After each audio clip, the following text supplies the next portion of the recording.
You ask Tiger to solve. This deals with linear equations with one unknown. The final result is x equals 4/3. Let's solve it step by step.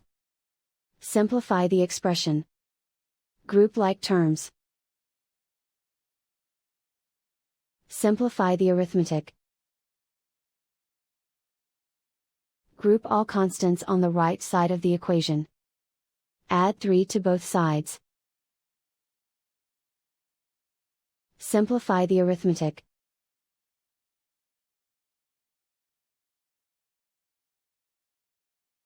Isolate the x. Divide both sides by 6. Simplify the fraction. Find the greatest common factor of the numerator and denominator. Factor out and cancel the greatest common factor.